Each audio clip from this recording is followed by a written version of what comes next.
Ancora violenze negli ospedali, 22enne con problemi psichici aggredisce con una testata un infermiere, graffia i colleghi, è successo a Conegliano. Fu violentata da un amico 31enne durante una festa per i suoi 18 anni, l'uomo a processo respinge ogni accusa, era successo nel 2020 in piena pandemia. Bimba di 10 anni, palpeggiata e baciata, condanna per l'orco 52enne che aggredì la piccola, l'uomo a processo anche per un'altra vittima di soli 7 anni. Ancora in gravi condizioni la 22enne che si trovava in sella alla moto con il 27enne Alessandro Munerato, morto nello schianto di Pederobba nel Vicentino. Il dolore del paese, era un ragazzo d'oro. Nel pomeriggio a Castelmigno di Resane, i funerali di Morena Mazzocca, la 50enne travolta e uccisa da un'auto dopo aver portato il figlio a scuola, lo straziante addio del ragazzo. A Treviso una signora in carrozzina denunciata dal comune per aver montato una tettoia nel suo giardino, per l'amministrazione un abuso edilizio e per la protagonista una battaglia sulla disabilità. Il centrodestra vittorioso nelle Marche con il meloniano Acquaroli sempre più vicino all'ufficializzazione di Alberto Stefani come candidato per il Veneto, ma Fratelli d'Italia insiste, la scelta tocca a noi. Dalla Lega al Partito Democratico, coro di critiche dopo la battuta del comico Enrico Brignano che a Domenica In ha definito i veneti massa di ubriaconi. Buonasera, ben ritrovati con l'edizione trevigiana dei nostri telegiornali. Queste le notizie principali, ma subito come ogni lunedì vi presentiamo il sondaggio relativo al caso La Fenice con gli orchestrali che protestano contro la Venezia, giusto? 0422 16 26691 se la vostra risposta è sì, se la vostra risposta è no, il numero da comporre è lo 0422 16 26690, la chiamata è gratuita, l'esito questa sera nel corso di Ring. Veniamo allora alla nostra notizia d'apertura con l'ennesimo episodio di violenza all'interno degli ospedali. È accaduto nel nosocomio di Conegliano dove un 22enne con problemi psichici ha aggredito con una testata un'infermiera e graffiato i suoi colleghi. 22 anni con problemi psichici, ha chiesto di essere ricoverato giovedì scorso in ospedale a Conegliano, aveva bisogno di ritrovare un equilibrio, ma è bastata una risposta che lui ha considerato poco amichevole per far scattare l'ira. Il giovane aveva chiesto di mangiare, l'infermiere ha forse risposto in maniera sbrigativa e questo lo ha mandato su tutte le furie. Prima il personale sanitario ha tentato di calmarlo, ma la situazione è subito degenerata. In 4 hanno provato a fermarlo, ma la risposta è stata violenta. Ha colpito con una testata un'infermiera causandole alcune lesioni, poi ha graffiato gli altri colleghi, fino a quando il personale dell'ospedale è riuscito a metterlo alla porta. Qui sono arrivati gli agenti della polizia locale che lo hanno arrestato. Il giovane in carcere a Treviso è stato rimesso ora in libertà. Il giudice per le indagini preliminari ha ritenuto di rigettare la richiesta di custodia cautelare in carcere emessa nei confronti del mio assistito, ritenendo insussistente il pericolo di reiterazione del reato. A spiegare il motivo della decisione del giudice l'avvocato Daniele Panico, che difende il giovane. Qui non siamo di fronte a quelle odiose aggressioni al personale sanitario compiute da quei familiari scontenti delle cure ricevute dal loro parente. Qui è un particolare contesto patologico e siamo lieti che il giudice abbia ritenuto che le problematiche di cui è affetto il mio assistito debbano essere risolte con adeguati strumenti di cura e assistenza della persona da parte delle istituzioni preposte e non certo con il carcere. Il giovane era già conosciuto alle forze dell'ordine per aver aggredito la mamma più volte, tanto che ad un certo punto allo stremo la donna aveva dovuto chiamare i carabinieri. Al 22enne il GIP aveva imposto la misura cautelare del divieto di avvicinamento con l'uso del braccialetto elettronico. La mamma disperata aveva scritto una lettera alle istituzioni per chiedere che il figlio, con un passato anche da tossicodipendente, venisse aiutato. È giovane e buono, è semplicemente stato abbandonato da tutti coloro che avrebbero dovuto aiutarlo, aveva scritto la donna, ha bisogno di cure.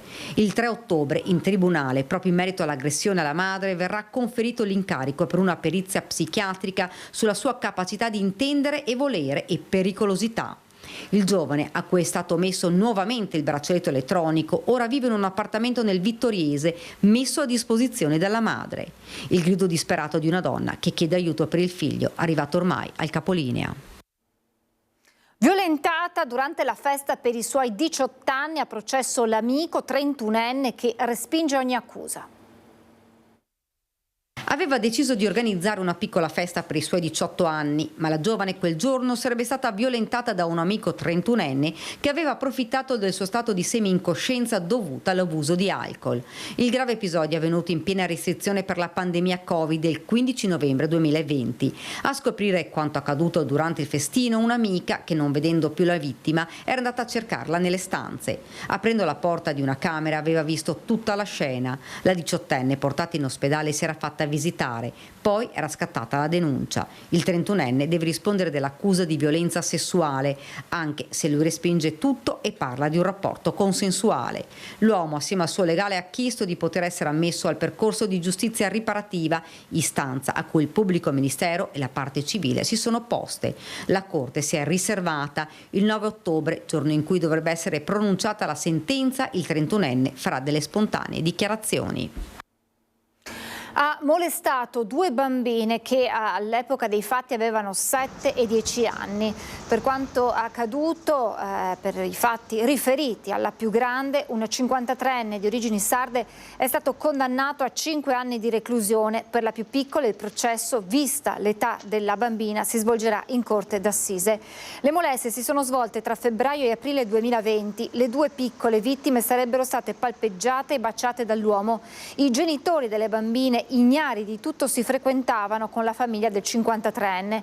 A raccontare cosa facesse loro l'uomo, accusato ora di violenza sessuale su minore, il racconto delle 2 bimbe. Prima di fare la denuncia alle forze dell'ordine, le 2 famiglie che abitano in un comune dell'Interland trevigiano si erano rivolte alla pediatra che, ascoltate le versioni, aveva inviato una segnalazione e invitato le coppie a recarsi dai carabinieri.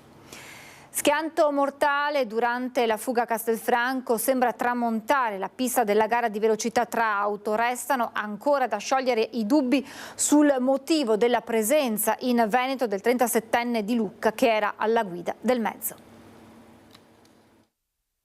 Perde terreno la pista inizialmente ipotizzata della gara clandestina tra auto. Gli atti depositati in procura, che comprendono anche alcune immagini delle telecamere di videosorveglianza e quelle dell'occhio elettronico interno alla gazzella dei carabinieri, non farebbero infatti presupporre che la Ford Fusion, guidata dal 37enne di origine sinti e residente a Lucca con obbligo di firma, stesse sfrecciando con un'altra vettura. Le immagini rileverebbero un mezzo sorpassato dalla Ford. L'auto è riconoscibile e si è ora in procinto di giungere all'identità del guidatore, che, stando ai primi rilievi, sarebbe estraneo ai fatti. Secondo la procura, questo è sufficiente per ora a far tramontare l'ipotesi del gareggiamento, ma la vicenda è ancora tutta da appurare. Molti infatti ancora i nodi da sciogliere. Il motivo per cui il 37enne attualmente ricoverato al Cafoncello fosse a Castelfranco avendo l'obbligo di firma quotidiano in questura a Lucca e perché stesse guidando proprio lui e non il 27enne Simone Stepic, proprietario della Ford, benché avesse la patente ritirata. Il 27enne, noto alle forze dell'ordine per precedenti, doveva iniziare in queste ore il nuovo lavoro trovato insieme ai servizi sociali da cui era seguito per intraprendere con loro un nuovo percorso di vita nella legalità. Una proposta destinata a far discutere, quella lanciata nello studio della nostra prima edizione dal vice sindaco di Treviso Manera, ovvero sfavorire nell'assegnazione delle case popolari chi delinque. Visto la reiterazione di reati, certe persone che sono reati peraltro di tanti tipi, potremmo pensare un giorno che loro e i loro congiunti siano sfavoriti nell'assegnazione delle case popolari? Conferire un punteggio peggiore per l'assegnazione delle case popolari a chi delinque, estendendo questo principio anche ai familiari, è la proposta avanzata nel corso della prima edizione di Antenna 3 dal vice sindaco di Treviso Alessandro Manera. Una considerazione che riporta in primo piano il tema dei requisiti per la destinazione degli alloggi di edilizia popolare. Possiamo dire che chi non è un cittadino modello, forse nell'assegnazione delle case popolari, e quindi si capisce di chi stiamo parlando, perché sono sempre gli stessi, sempre delle stesse famiglie. Volete che andiamo a vedere tutte le assegnazioni delle case popolari ai loro congiunti che hanno fatto gli stessi reati magari qualche anno fa? Possiamo dire che chi si comporta bene in questo paese deve essere favorito da chi non si comporta bene? Proposta che rimbalza negli uffici di Ater con il presidente D'Aziglio, che si dice d'accordo con le parole del vice sindaco Manera, pur non condividendo totalmente le sue considerazioni. A volte ci troviamo nelle situazioni che persone che hanno creato dei grossi problemi all'interno dei nostri immobili tranquillamente partecipano a nuove bandi per entrare in graduatorie. Quindi mi metto da subito a disposizione di quelli che sono i sindaci, gli assessori, per perorare questa causa e portarla nei tavoli dove viene deciso come assegnare gli alloggi, quindi alla Regione. Poi estenderli anche alle famiglie, non penso che i frutti siano così responsabili di quello che ha fatto la pianta. Una volontà simile era stata già espressa anche dall'associazione di tutte le altre ATER del Veneto, evidenzia D'Aziglio, che poi ci tiene a sottolineare un aspetto, ovvero come ATER non abbia alcuna responsabilità nell'assegnazione degli alloggi, ma debba strettamente attenersi a quanto prevede la normativa. Di edifici di edilizia residenziale pubblica noi non possiamo in alcun modo dirigerli nelle assegnazioni, perché c'è una graduatoria, ci sono delle griglie e vengono fuori le liste, quelle noi dobbiamo assolutamente rispettarle. Incidente nel pomeriggio di oggi a Santa Lucia di Piave tra un'auto e una moto, c'è un ferito, sembra fortunatamente non in condizioni serie, trasportato all'ospedale di Treviso dal SUEM, ben più pesante invece il bilancio del grave incidente che è avvenuto sulla Feltrina, lo schianto anche in questo caso tra un'auto e una moto, indagato per omicidio stradale il 34enne alla guida della Golf, intanto la 22enne a bordo della due ruote lotta ancora tra la vita e la morte. Lotta tra la vita e la morte all'ospedale Cafoncello di Treviso, la 22enne che era a bordo della due ruote guidata da Alessandro Munerato, 28 anni, per cui lo schianto frontale con la Golf guidata da un 34enne trevigiano è stato fatale. Forse un colpo di sonno all'origine dell'invasione di corsia sulla curva della Feltrina in direzione Pederobba. L'auto ha centrato in pieno la moto di due giovani, finendo così la loro corsa. Nessuna autopsia sul corpo del 28enne, mentre la procura, visionati gli atti depositati, ha aperto un fascicolo per omicidio stradale ai danni del 34enne alla guida dell'auto. Torna così prepotente nel dibattito la sicurezza della statale 348. Già abbondantemente nota alle cronache, la Feltrina è infatti un'arteria che per traffico massiccio di mezzi pesanti e automobili, nonché della velocità e alcuni incroci che lo stesso sindaco Turato appena un anno fa aveva definito killer, è teatro di numerosi incidenti, spesso con esiti mortali. E quello delle scorse ore ne è l'ennesima testimonianza. E la morte sulla Feltrina del 28enne Alessandro Munerato ha sconvolto la piccola comunità di San Vito di Leguzzano, in provincia di Vicenza, che si stringe al dolore della famiglia del giovane scomparso. Il ragazzo è un ragazzo molto in gamba e anche molto educato sia nella presenza, nei modi di comportarsi, eccetera. Cosa vuoi dire? È una roba bruttissima perché noi conosciamo veramente bene la mamma e quindi è un dispiacere assoluto. Le parole adesso servono a niente perché il lutto è veramente grosso e colpisce non sì la mamma e i familiari, però qui in paese ci conosciamo un po' tutti, anche se magari il ragazzo era meno in vista, però è un ragazzo tranquillissimo, educato e questi lutti sono lutti che lasciano il segno di sicuro. Comore è un po' giovane e dispiace tanto, insomma, niente da fare. Una comunità sotto shock per la prematura scomparsa di Alessandro Munerato, il 28enne che viveva a San Vito di Leguzzano, deceduto a seguito delle lesioni riportate nel tragico incidente a Pederobba in cui è rimasta ferita anche la ragazza che era in sella con lui. Qui tutti lo ricordano con grande affetto, descritto come un ragazzo solare, con la passione per la moto e la montagna, una piccola cittadina incredula che si stringe nel lutto alla famiglia del ragazzo che lavorava in un'azienda in zona industriale a Schio. È ancora fresco il ricordo di un altro decesso sulla strada. Lo scorso anno, proprio in questo periodo, il 12 ottobre, è venuto a mancare un altro motociclista sulla strada, questa che va verso il Trentino. E siamo sconvolti perché questa famiglia, io conosco bene la mamma Manuela, che ha avuto a suo tempo un tragico evento, ha perso il marito in circostanze tragiche. e adesso si trova ad affrontare un'altra triste notizia, un triste evento, e quindi noi siamo vicini alla famiglia, alla mamma, perché sicuramente ne ha bisogno in questo momento molto difficile, e ci ricordiamo tutti intorno a lei per far sentire la nostra vicinanza, il nostro affetto per superare questo momento sicuramente molto difficile. Nel pomeriggio a Castelmigno di Resana i funerali di Morena Mazzocca, la cinquantenne morta 2 giorni dopo essere stata investita lungo via Giotto a Castelfranco.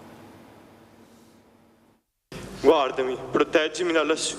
Io e papà siamo forti, ti vogliamo tanto bene, per sempre. Fai buon viaggio, mamma. È stato il momento più intenso nel giorno dell'ultimo saluto a Morena Mazzocca, vittima dell'incidente stradale accaduto il 17 settembre a Castelfranco. 2 comunità unite insieme, quella di Castelmigno e quella di Salvarosa, dove era nata Morena. Una chiesa troppo piccola per contenerle tutte, le persone che si sono strette attorno al marito Massimo e al figlio Christian, che l'ha voluta salutare così. Ciao mamma, volevo dirti grazie per la meravigliosa donna e mamma che sei stata e sempre sarai. Di noi avrà per sempre ricordi positivi. Ti ricordi tutte le promesse che ti ho fatto? Ecco, le porterò a termine, in modo che anche tu possa essere tanto orgogliosa di me, come io lo sono di te. E se un giorno riuscirò ad essere una persona come te, allora nella vita avrò vinto. Rose bianche sulla bara per una moglie, madre e amica che ha saputo essere sempre all'altezza delle situazioni. Il ricordo letto dal parroco Don Paolo Scatolin, dove Morena è stata ricordata prima al presente e poi al passato. Morena è una persona solare, generosa, determinata. Ama il sole, la bellezza della vita e sa portare il sorriso e una parola gentile ovunque va. Oltre ad essere sorella, nuora, cognata, zia, affettuosa e disponibile, per tanti di noi è un'amica preziosa. Chi la viveva ogni giorno la riconosceva da come apriva la porta, dai suoi passi. C'est qua Morena. Dettagli semplici che oggi diventano ricordi preziosi. Il dono della sua vita agli altri nella donazione degli organi, ma anche nessun accenno alle responsabilità di un incidente che per tutti rimarrà un incontro col destino. È proprio nel ricordo la forza della speranza di un futuro per quanti l'hanno conosciuta, la riflessione del parroco sulle parole di Sant'Agostino. Signore, non ti chiediamo perché ce l'hai tolta, ma ti ringraziamo per il tempo che ce l'hai donata. Al termine l'abbraccio della comunità alla famiglia e il lancio di palloncini verdi. Tra tutti l'ultimo saluto al cielo scritto dal suo Christian.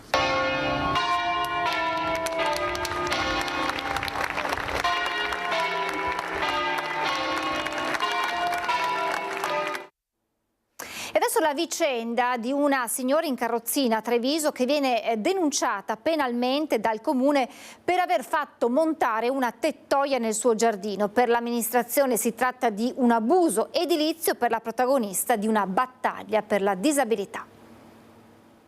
Per noi è un'eliminazione di una barriera architettonica che permette a un disabile, una persona disabile, di poter godere del suo giardino. Parte da questa posizione la storia di Silva Bigolin, architetto che una malattia ha costretto in carrozzina.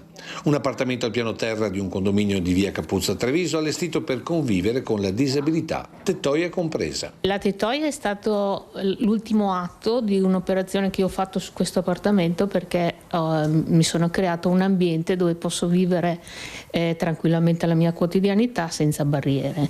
Ovviamente, avendo anche il giardino, avevo bisogno di un qualcosa, di una struttura che mi consentisse di godere appieno anche del giardino in tutte le stagioni. Struttura smontabile progettata da professionisti che però non è stata gradita da qualcuno che ha avvertito la polizia municipale. Lei non l'ha fatto abusivamente, ha trovato dei consulenti, Io mi sono rivolta a un tecnico che ha fatto tutto quello che c'era da fare per questa cosa. Quindi lei non si aspettava poi di essere denunciata e che ci fosse un provvedimento di abbattimento? Evidentemente no, soprattutto non mi aspettavo di avere una denuncia alla Procura della Repubblica. Sì, per una di essere denunciata penalmente, tra l'altro. Esatto, sì, mi sembra un po' grave. Anche perché Silvia Bigolin è disposta a sanare ogni irregolarità, sebbene esista una legge che in questo campo tutela i disabili. La signora ha invocato l'applicazione di una legge del 2007 della Regione Veneto che consentirebbe comunque ampliamenti fino a una percentuale rilevante della propria abitazione, tale per cui questo manufatto avrebbe potuto essere considerato pacificamente sanabile. Il condominio però è successivo al 2007 e per il Comune non si può applicare questa norma. Comune che quindi ha proseguito denunciando penalmente la signora per abuso edilizio, intimando anche la demolizione immediata del manufatto. Voi a questo punto avete ricorso al TAR? Sì, abbiamo presentato ricorso al TAR, indubbiamente ritenendo che non ci sia stata nessuna violazione di legge.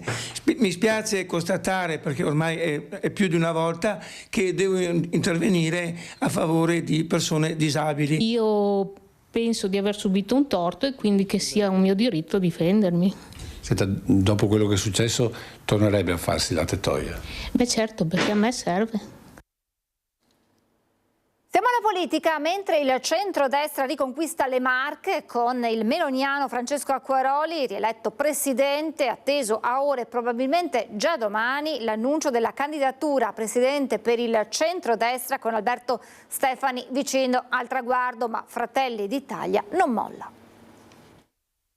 Ci siamo, credo che in queste prossime ore avremo il candidato, la condivisione sul candidato e la condivisione ovviamente di tutti i nostri alleati di centrodestra. Sì, credo proprio di sì, d'altronde lui è il candidato in pectore del segretario Salvini, quindi visto che ahimè decide Roma, come sappiamo, e non decide Venezia purtroppo. Più istituzionale il sottosegretario alla giustizia, più amaro l'assessore regionale che da mesi bacchetta il suo partito. Sia come sia, il Carroccio vede il traguardo e con essi lo vede Alberto Stefani. Pochissimo all'ora X che dovrebbe vedere ufficializzato il nome del segretario veneto della Lega come candidato del centrodestra alle regionali. Da Oppeano a Pontida il percorso tracciato da Salvini pronto a essere ufficializzato, Marche o meno. Quanto potrà influire l'esito del voto di queste ore non è dato sapere, ma tutti gli indizi portano ormai al Carroccio. Così non fosse, assisteremmo a un colpo di scena che farebbe impallidire il Sesto Senso e tutti i più famosi finali a sorpresa dei film. Bulldog marcato, nonostante tutto, sta con Stefani, non senza puntualizzare. Devono essere contenti i veneti e io sono un uomo di partito, Stefani è una persona per bene, lo conosco da una vita, siamo entrambi padovani, per cui insomma è sicuramente una buona scelta. Devono essere contenti i veneti. Da mesi ormai dico che avremmo dovuto dare il nome subito, così come le liste, perché non è scontato nulla in politica. Ma lo svelare il nome non scioglierà tutti i quesiti, anzi, c'è da capire quale sarà la reazione di Fratelli d'Italia nel caso di incoronazione leghista. Il coordinatore veneto dei meloniani Luca De Carlo in queste ore insiste: la scelta cifra alla mano spetta a noi. Se Giorgia Meloni me lo chiede, sono pronto. Altro nodo, la composizione delle liste del Carroccio. Quella degli amministratori sembra ormai essere tramontata, come l'idea del tridente, Lega, Lista Zaia e Sindaci, che lo stesso Marcato aveva lanciato. Le liste sono pronte? Ma mi dicono di sì. Aspettiamo anche lì l'ufficializzazione, perché sai, in politica è la via dell'impossibile, per cui fare previsioni è sempre un azzardo. Azzardo come non averlo tra i candidati. L'ultimatum su una corsa solitaria non è ancora stato ritirato. Continuiamo con la politica per quelle che sono delle polemiche, possiamo dire bipartisan, dopo la battuta del comico Enrico Brignano che ospite a Domenica In ha parlato dei veneti come quella massa di imbriaconi. Avevo fatto uno spettacolo all'Arena di Verona quando c'era ancora il sogno di bruciare il tricolore prima della Padania Libera, quella massa di imbriaconi che ce l'aveva sempre duro perché l'alcol fa questo effetto. Il soggetto di quella che doveva essere una battuta, i veneti, apostrofati così da Enrico Brignano, ospite nel salotto di Domenica In di Mara Venier, guarda caso veneziana. Lei sorride, il pubblico applaude, ma quella frase non passa inosservata, scatenando nuove polemiche.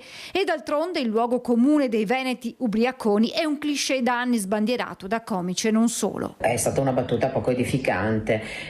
Già ci aveva provato Toscani a dire che i veneti erano sono degli imbriaghi, e questo ovviamente non ha fatto sicuramente il gioco di Toscani, ma io penso che bisogna avere rispetto per tutta la popolazione e definirlo, anche se con una battuta in modo così, diciamo così, volgare, non fa sicuramente ridere, ma penso che anche sia di danno per il popolo veneto. Quindi, senza nulla togliere alle battute di un comico, il rispetto per una popolazione che da sempre lavora e fa fatica in questo paese e anche comunque ha dei buoni risultati come una regione che comunque è tra le prime anche per prodotto interno lordo. Credo che sia importante rispettare il Veneto e non fare battute gratuite. Ancora un episodio di razzismo contro i veneti. Brignano forse non sa che il Veneto produce ricchezza, PIL e paga tasse molto più di altre regioni. Giusto 2 giorni fa la CGIA di Mestre ha pubblicato uno studio secondo il quale il Veneto cresce in termini di PIL più di tutti gli altri, tanto da tornare ad essere definita la locomotiva d'Italia. È la dura reazione del leghista Villanova. Quello che abbiamo sentito dire da Brignano è stata una vergogna in diretta nazionale. Ma vi sembra possibile che nel 2025 un comico provi ancora a far ridere parlando dei veneti ubriaconi in diretta su Rai 1 di domenica e con Mara Veniera, una veneta doc che si mette anche a ridere? È qualcosa che veramente non si può ascoltare e non si può vedere. Noi pretendiamo rispetto per il Veneto e per i veneti, ma soprattutto pretendiamo delle scuse da questo comico e delle scuse dalla Rai, che non può mandare certo in onda cose di questo tipo. E noi adesso invece ci fermiamo per qualche istante di pubblicità, tra poco.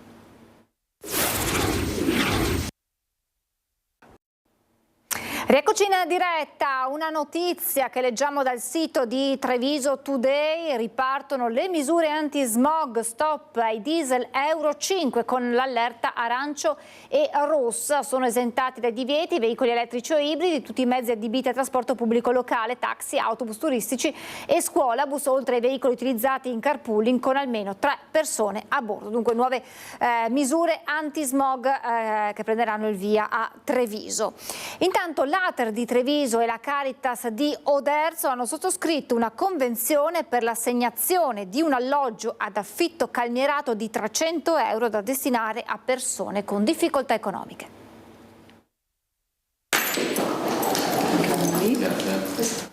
E ben volentieri che Ater Treviso è qua per suggellare questo accordo, questa consegna di un immobile alla Caritas Opitergina, un immobile ad Oderzo. Un appartamento di 76 metri quadri composto da cucina e soggiorno, una camera da letto, un bagno, un'ampia terrazza e un box auto. Sulla scia del progetto con l'ULSS 2 Ater dà vita ad una nuova iniziativa, stavolta con la Caritas di Oderzo. Sottoscritto il contratto di locazione che assegna l'alloggio all'ente opitergino, che a sua volta lo destinerà a 2 persone in difficoltà economiche. Rappresentano un passo avanti nella direzione in cui faticosamente stiamo cercando di procedere, perché ci siamo resi conto che tra le persone in situazioni di bisogno i bisogni sono disparati, diversissimi. Il bisogno più drammatico che non trova risposta è quello dell'abitazione. La casa rappresenta spesso il primo passo per una nuova vita. Su una trentina di persone che in 4 anni si sono rivolte alla casa d'accoglienza della Caritas Opitergina, una ventina ha trovato un alloggio e un lavoro. Per certe persone la casa non c'è. O se c'è a un prezzo insostenibile se rapportato al reddito. Caritas si assume tutti gli obblighi, sottoscrive un'assicurazione per eventuali danni, fa fronte a gran parte delle spese. Caritas si impegna a selezionare le persone da ospitare e ad accompagnarle in un percorso anche di regole, di accompagnamento sulle regole, eccetera. E quindi speriamo che a fronte di questo nostro impegno in prima persona tanti proprietari, anche privati, si sentano più tranquilli e ci provino insomma a darci fiducia. Per Ater si tratta dell'inizio di una collaborazione con Caritas per altre iniziative simili, ribadendo che questo non va ad intaccare il patrimonio immobiliare ERP, visto che gli alloggi destinati a questi progetti non sono di edilizia residenziale pubblica. E poi 2 nuovi co-housing a Treviso, nei giorni scorsi l'inaugurazione dell'appartamento Il Quadrifoglio e Casa delle Stelle Coop Solidarietà. È bello stare in compagnia con i miei amici, vivere qua che per me è come un sogno. Per me in questa casa è come fosse casa mia. Io sono felice di essere qui. Una vera conquista, un sogno fatto di autonomia, inclusione e futuro. Taglio del nastro per l'appartamento Il Quadrifoglio e Casa delle Stelle Coop Solidarietà.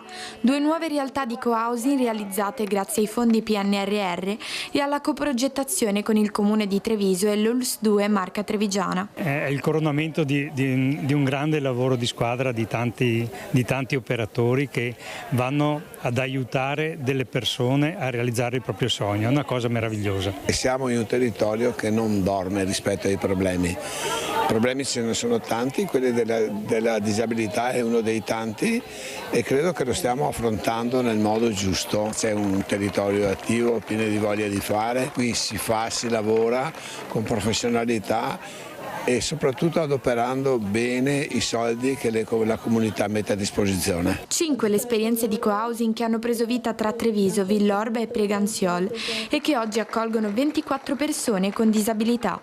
Ad accompagnarli in questo percorso i loro operatori coach, veri e propri allenatori delle autonomie. Arianna, che è una residente, ha utilizzato la parola "mi sento libera" grazie a questo progetto e credo che sia il risultato più importante che siamo riusciti ad ottenere con una squadra di associazioni, una squadra istituzionale che ha saputo unire le forze, mettere insieme le professionalità e sfruttare l'opportunità del PNRR.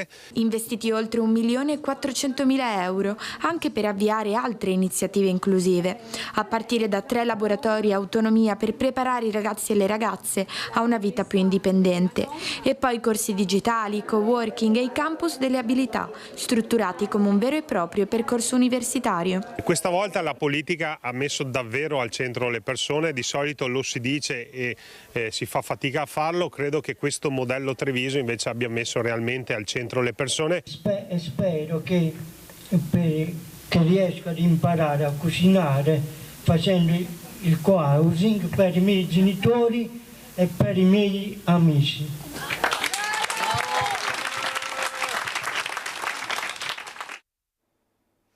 A Masera l'inaugurazione dei lavori di adeguamento sismico ed efficientamento energetico della scuola media veronese.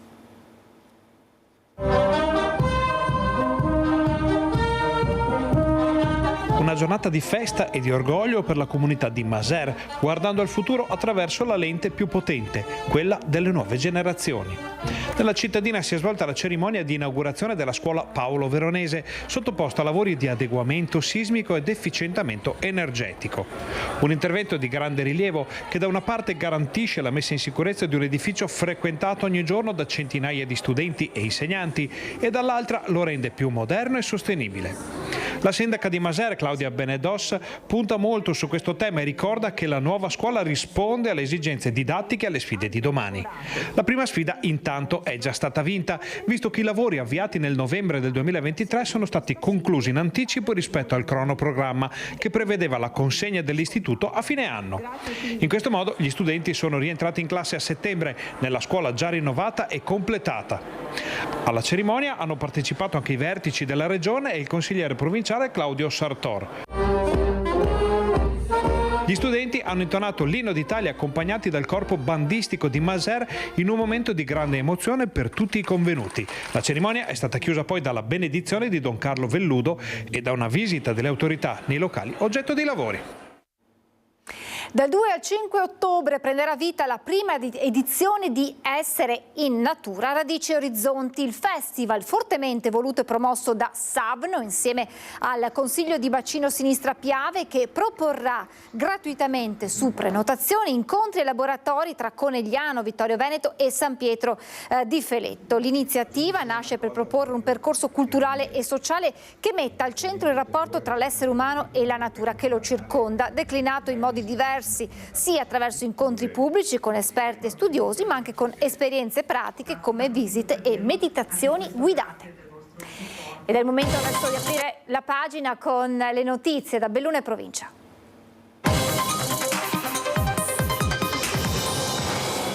Apriamo con la cronaca, tragedia poco dopo le 17 all'Entiai, dove un 29enne del posto in sella alla sua moto ha perso la vita in un drammatico schianto con un pick-up. Dai primi accertamenti della polizia stradale giunta sul posto, poco dopo il giovane volontario dei Vigili del Fuoco, infermiere, ha urtato la vettura per cause ancora da stabilire, perdendo il controllo della moto e schiantandosi. Per lui, nonostante il tempestivo soccorso dei sanitari del SUEM, non c'è stato nulla da fare. Nel pomeriggio a Limana i funerali di Edi Fontana, politico e rappresentante impegnatissimo del volontariato in Valbelluna, scomparso sabato notte a 65 anni.